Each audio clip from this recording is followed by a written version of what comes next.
Repair or replace your outdoor writer's camera. William Hovey Smith, 2021. Now, I don't have any interior pictures in my new business book, Make Your Own Job, Anytime, Anywhere, at Any Age, or in the audio version of it, but in my other 18 outdoor books, I certainly do. And some contain more than 40 interior photographs. So consequently, you need to take pictures if you're going to write for today's outdoor market. This is Hovey Smith, the Backyard Sportsman. And today we're going to talk about cameras. As an outdoor writer, photography is an integral part of what I produce. There are very few markets indeed that I can sell material to that doesn't also require photography.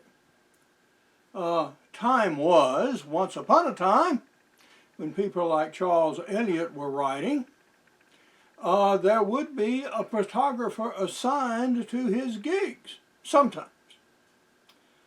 But in later years, even he had to wind up taking his own photography. And he told me that, you know, this writing stuff wouldn't be half bad if you didn't have to write the stuff and you didn't have to take the pictures. Well, no, it wouldn't. But we got to take the pictures. And if you are going to publish an outdoor book, yeah, people want to see some pictures. They sure do. So I progressed through a whole series of different photographic outfits that I want to show you, and also tell you what to do with them when someday they will ultimately quit on you. The first camera I really want to talk to you about is the grandfather of them all. This is an X-Acto. It is a single lens reflex film using camera. And this is actually the first of the lot that was really available on a commercial scale to a widespread market. The old X-Actos are now collector's items.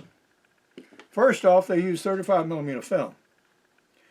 But they pioneered a lot of original stuff, like interchangeable lenses, for example.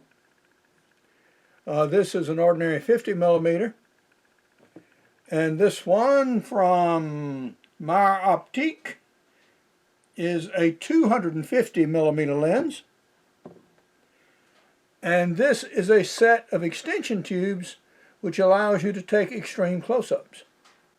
Not only does the lens come off, but you can also remove the viewfinder and the prism for cleaning. That's still a rather unusual feature on any of the single lens reflexes. Now, with this camera, I took literally thousands of photos, and we sold them to magazines and Gun Digest, for example, and many others, for many years. Ultimately, that camera was supplanted because people wanted digital photographs in the magazines. If you have a film using camera these days, it is almost worthless so far as taking pictures to sale to the magazine market or the newspaper market. All of them want digital photography.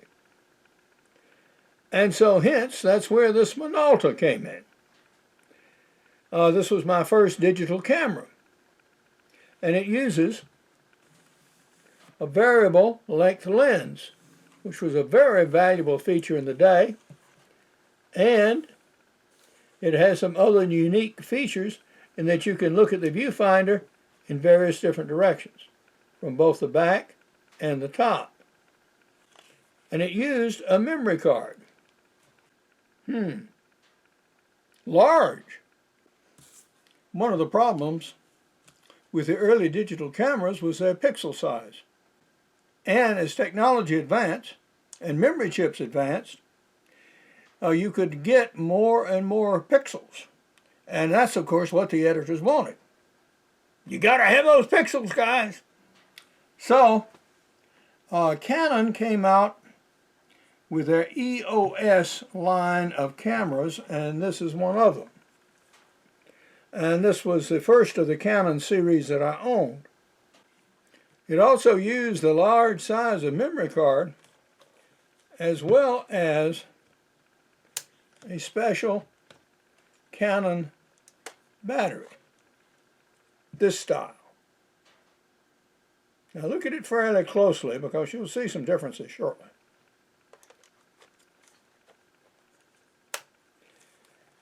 Time marched on. The editors wanted more and more pixels. Ah!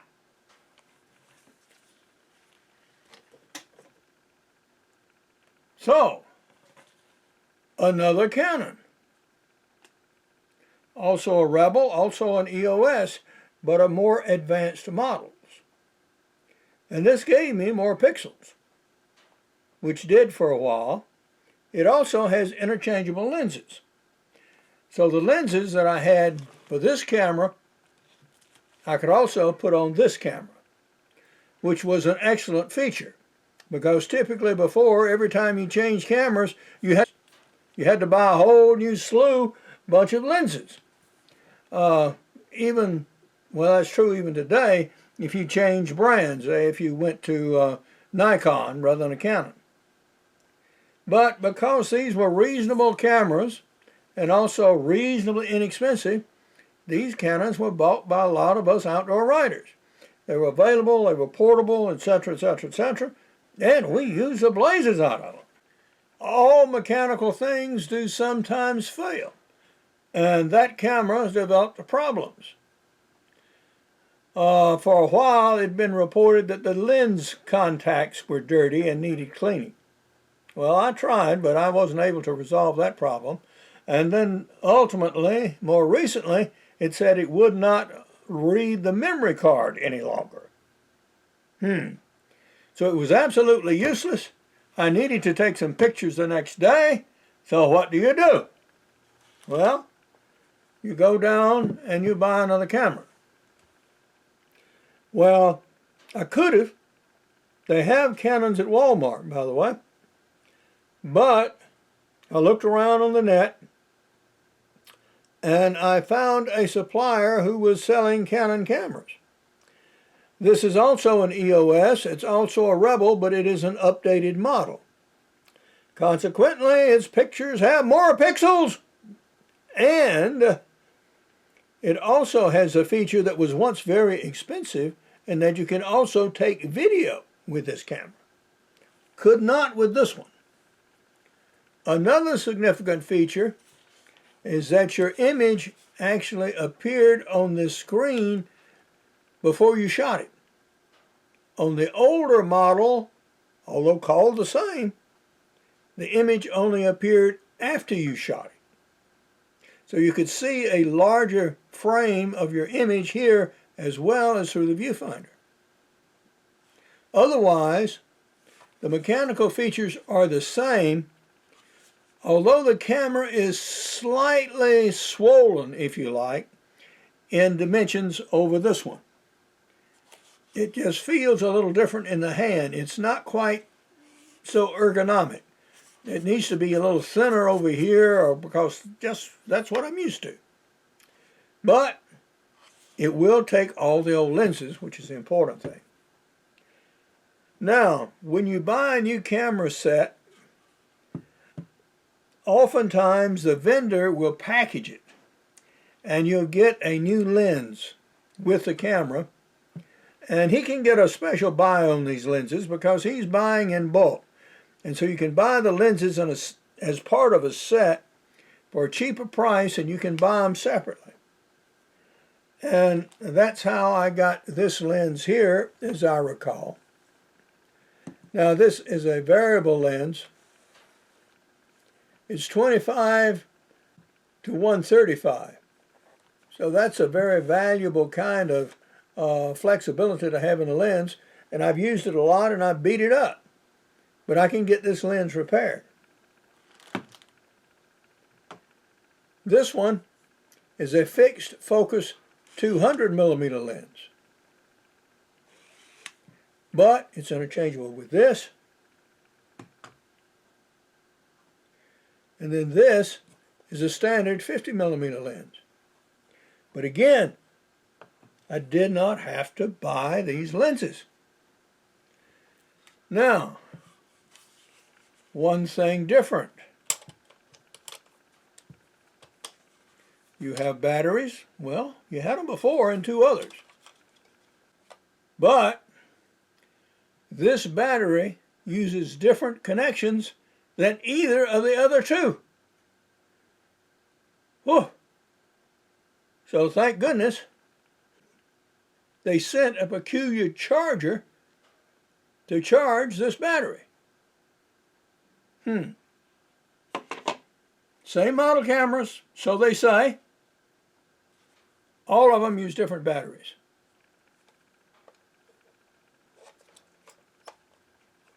Now, this one also carries its memory chip in a different place. It carries it behind the battery compartment.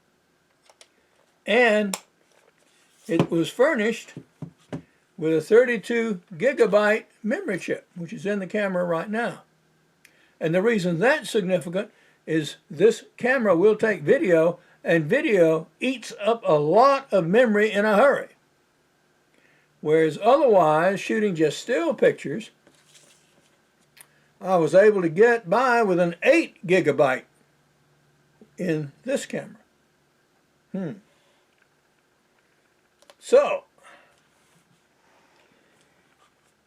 in the new camera kit, I got all kinds of little accessories like a shade for the lens, a little cleaner here, some buttons, a filter, and to replace my old camera case, which was really grody before I cleaned it up, they sent me a new one with all kinds of extra space. All my goody lenses. I can carry them around in one place. And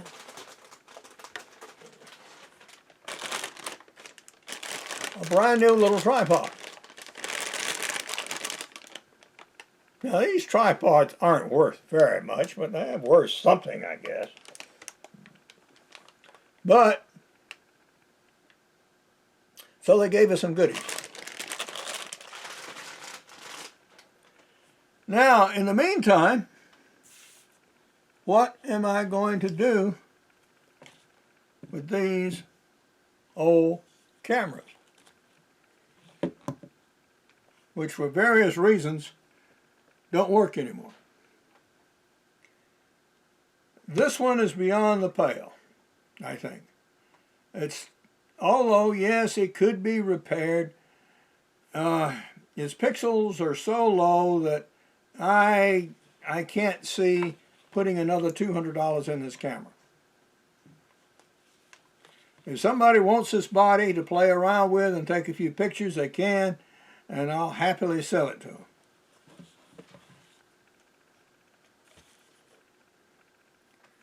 This one, on the other hand, still has some merit. Occasionally, I can use a separate still camera, and it's awful good to have a backup in case something happens to this one. So we're going to have this one fixed. And how do you do that? If you have a Canon camera of any sort, either a video cam or a camera like this, there is a company called CameraRepair.com, and they will repair your Canon cameras for you, as well as others. And what you do is you type in CanonRepair.com and you describe your symptoms. They will give you an estimate. Okay. Then you say, all right, that sounds good. Send me the shipping instructions, and they will send you the shipping instructions, which I've received right here. And you can box it up and send it off. And in, well, some reasonable time, less than 10 days usually, They say they have a 3-day turnaround once it arrives at the shop. But it gets to get from Georgia to California and from California back. So you're not going to get it back the next day, that's for sure. But at any rate, I'll have another spare camera that I can, in an emergency, take pictures with. So that's what you do with your cameras. Now you can do the same thing with your lenses. Now this one has been through the mill for a lot of years. It's been dropped, it's been chipped right here. It sorely needs some tender loving care, and they can give it that too. So you can get an estimate on your lens repairs, and you can send that in as well. And they'll take care of that for you. For now, this is Hovey Smith, reminding you to hunt what you eat and eat what you hunt. Be legal, be ethical, be safe. Goodbye, God bless, and see you next time. Traditional single-lens reflex digital cameras are being replaced by smaller units, or even by your smartphone. So if you have one of these cameras that needs repair, please send it in immediately before these shops close for lack of work. The price of my repair was $114. Now the replacement cost of my unit plus the extra lens was about $600. Now I could have ordered more expensive Canon cameras, some of which would range over $1,500. Now all of my print books are available from Amazon and other online sources. The audio version of Make Your Own Job can be obtained from listenupaudiobooks.com. Hunt what you eat and eat what you hunt. Goodbye and God bless.